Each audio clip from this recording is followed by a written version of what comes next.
আপনি আমাকে একটু ডিরেক্টলি বলেন যে আপনি কি মিথিলাকে মারধর করছেন? না, সেটা তো করতে হবে, মিথ্যা এলে সম্পূর্ণ নাটক এলে। হিরো আলম বলছে যে উনি আমাকে মেসেজ দিচ্ছে বারবার যে আমি কারোর কাছে স্বীকার করব না, তুমি বউ স্বীকার না করলে সে হচ্ছে ধর্ষক। আমার কাছে পেপারস আছে বেবি নষ্ট করার, যে আমি হিরো আলম, তোর মান ইজ্জত, তোর বাপের মান ইজ্জত আমি নষ্ট করে দেব। তুই যদি আমার কিছু করিস তোরা রাস্তায় নামতে পারবি না। আমি হিরো আলম রাতকে দিন বানাতে পারি, দিনকে রাত বানাতে পারি। কাবিন করেছিল? হ্যাঁ। কোথায় এটা? এটা ঢাকায় ওনার অফিসে। কত টাকা কাবিন হয়েছে? মহারানা হিরো আলমের সাথে আমার বৈবাহিক সম্পর্ক। কতদিন আগে বিয়ে হয়েছে? সেপ্টেম্বরের 26 তারিখ। কোথায়, কিভাবে? ওনার অফিসে। মহারানা কত ছিল? 101 টাকা। আচ্ছা, এই যে আপনি মেডিকেলে ভর্তি হয়েছেন, কেন ভর্তি হয়েছেন বলেন তো? সে পিটাইছে আমারে, আর আমার হচ্ছে ওই হইছে, ওই যে বাবু নষ্ট করে ডিএনসি হইছে, তো ওর জন্য গায়ে ব্লাড নেই, আর হচ্ছে আপনার ওই ঘাড়ে লাথি মারছিল মাজায়, এই জন্য আমি ঘাড় নাড়াতে পারি না। কালকে বেশি ছিল, এখন তো এখানে চিকিৎসা একটু বেটার। আমি তার শাস্তি চাই। রিয়া মনির সাথে ডিভোর্সের পরে আমার সাথে বিয়ে হয়েছে। কতদিন আগে ডিভোর্স হয়েছে? হ্যাঁ, তাও 10-11 মাস আগে হয়েছে। পেপারস আপনাদেরকে আমি দেব। তারপরে আমার সাথে বিয়ের কথা শোনার পরে আমি আজকে জানতে পারলাম যে তারা নাকি আবার বিয়ে করছে, নাকি আমি সঠিক বলতে পারবো না, কিন্তু রিয়ামনির সাথে ডিভোর্সের পেপারস দেখানোর পরে আমার সাথে বিয়ে হয়েছে। আমি আজকে হসপিটালে, তার কাছে আমার পাওনা টাকা আছে, আমি চাচ্ছি সে আমার টাকাগুলো পর্যন্ত দিচ্ছে না। আমি যে চিকিৎসা দিন, আমার টাকা শেষ হয়ে গেছে, আমি তার কাছে আজ পর্যন্ত আমি তার একটা টাকা খাইনি। তার মেয়েদের পিছনে আমি লক্ষ লক্ষ টাকা খরচ করছি, আজ পর্যন্ত তার ফ্যামিলি থেকে আমি কিছুই নেইনি। হিরো আলমের সাথে কিভাবে পরিচয় হয়? পরিচয়, আমি একটা প্রবলেম, আমার এক ফ্রেন্ডের সাথে, ফ্রেন্ডকে আমি কিছু টাকা পয়সা ধার দিচ্ছিলাম, 11 লাখ টাকা। সেই টাকাটা আমি পাচ্ছিলাম না, তখন তার মাধ্যমে আমি নিয়েছিলাম। সে আমাকে 11 লাখ টাকা থেকে 5 লাখ টাকা এনে দিছিল। সে 5 লাখ টাকাও সে আমাকে পুরোপুরি দেয়নি। সেই টাকাটাও তখনই সে আমাকে বগুড়ায় পাঠিয়ে দিছে, ওই টাকাটাও সে খরচ করছে। আর তাদের কাছ থেকে আমি পরে, আমার ওই ফ্রেন্ডের সাথে কথা হয়েছে, তাদের কাছ থেকে নাকি 10 লাখ টাকা নিছে আলম, কিন্তু কাগজ আছে আমার কাছে 5 লাখ টাকা। সেই টাকাটা সেদিনই সে বাড়ে গেছে, মদ খাইছে, টাকা পয়সা উড়ায়, পরে আমারে শূন্য হাতে বগুড়ায় পাঠাইছে। আর একটা কথা আমাকে বলছে যে আমি হিরো আলম, তোর মান ইজ্জত, তোর বাপের মান ইজ্জত আমি নষ্ট করে দেব। তুই যদি আমার কিছু করিস তোরা রাস্তায় নামতে পারবি না। আমি হিরো আলম রাতকে দিন বানাতে পারি, দিনকে রাত বানাতে পারি। হিরো আলম বলছে যে উনি আমাকে মেসেজ দিচ্ছে বারবার যে আমি কারোর কাছে স্বীকার করব না, তুমি বউ স্বীকার না করলে সে হচ্ছে ধর্ষক। আমার কাছে পেপারস আছে বেবি নষ্ট করার, ডিএনসি সব কিছু আছে, তার মেয়ের সই আছে। যখন আমি ওটিতে ঢুকি, তার মেয়ে সিগনেচার করে। তার খালা ছিল, খালাতো বোন ছিল। এটা আলিফ ক্লিনিকে হয়েছে, এটা বগুড়া হচ্ছে আপনার ওই পিটিআই মোড়। যদি সে বলে যে আমি তার ওয়াইফ না, তাহলে ধর্ষণ মামলা খাবে। সে তো যদি স্বীকার করে যে আপনি ওয়াইফ, তাহলে ডিভোর্স করে দেবে, আমি তার সাথে সংসার করব না। সে ডিভোর্স না করলে আমি করে দেবো। আমি ঢাকায় যে সাংবাদিক সম্মেলন কেন করবেন? আর তার মতো এরকম নর্দমার কিটের সাথে আমি থাকবো না।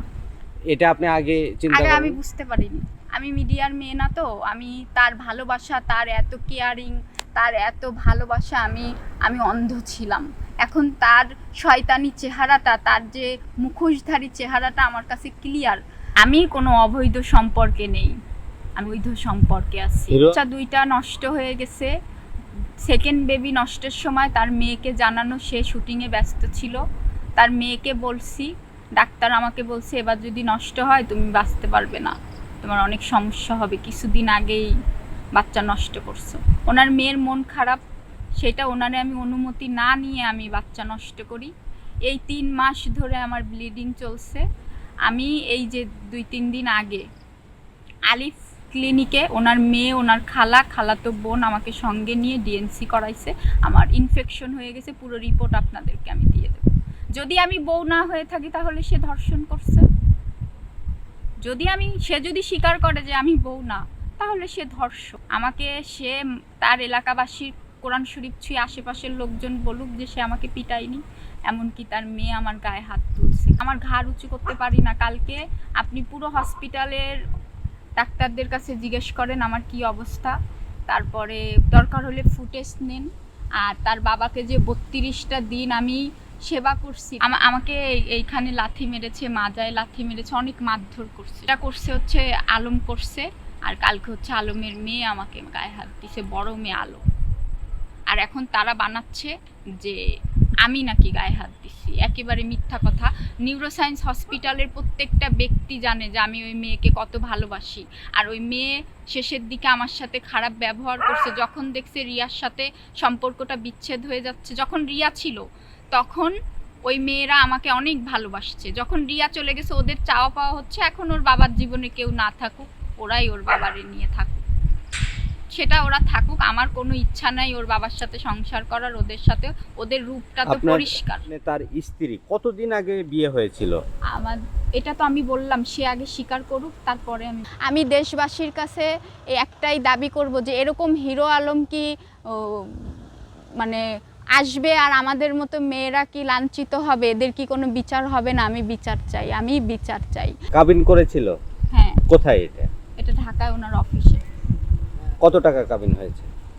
মহারানা মিথিলা নামের একটা মেয়ের ব্যাপারে মানে সামনে আসে তো শুনছি না। এখন গত 23 তারিখ মিথিলাকে মারধর করার একটা অভিযোগ মানে বলতেছে আর কি মিথিলা, এবং সে মারধরের পরেও সে শহীদ জিয়া মেডিকেল কলেজে হচ্ছে ভর্তিও ছিল, এরকম একটা অভিযোগ আছে আর কি। তো এই বিষয়ে আপনার বক্তব্য কি বা বলার কি আছে? মিথিলা নামে যে মেয়েটার কথা বলছে, এই মেয়েটার ছবি, তার মুখে ভিডিও অনেক কিছুতে ভাইরাল করছে। এখন ওই মিথিলার দাবি, মিথিলা জামাই তাই এখন কিছু করছে, আলমের পরে গিয়ে গেছে তোর ছবি টবি আছে, তোকে আর আমি নিব না। এখন মিথিলা নামে মেয়ে এখন বলতে চাই যে তুই হয় সংসার ফিরে দিবি, নাহলে তুই আমাকে বিয়ে করবি। তুই আমার কাছে তুই বিয়ে করবি, আমার সাথে থাকবি, এই মিলে সব রিয়া ওই যে কিছু লোকজন ইউটিউবে ভিডিও বানায় অকলে এক নাটক করছে, 10 ফিট পর পরে এমনি অজ্ঞান হয়ে যাইতেছে। এটা নাটক সাজাইতেছে। এখন মিথিলা নামের যে ভিডিওর কথা বলছে যে আমার বিরুদ্ধে যে কথাবার্তা বলতেছে, তার 2টা ভিডিও রেকর্ড আপনি পাঠাইতেছে। সে কোনটা সত্যি যে সকালে এটা কয়, বিকেলে এটা কয়, এখন এটা করতে, তার কোন কথা সত্যি সেটা আপনারা বিবেচনা করে। আচ্ছা আলম ভাই, আপনি একদম মানে আমাকে একটু আপনি আমাকে একটু ডিরেক্টলি বলেন যে আপনি কি মিথিলাকে মারধর করছেন? না, সেটা তো করতে হবে, এটা সম্পূর্ণ নাটক গেলে 100% নাটক।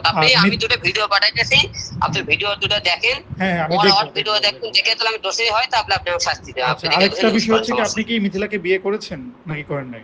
না না না, প্রশ্ন ওটা না, কি বলেন আপনি?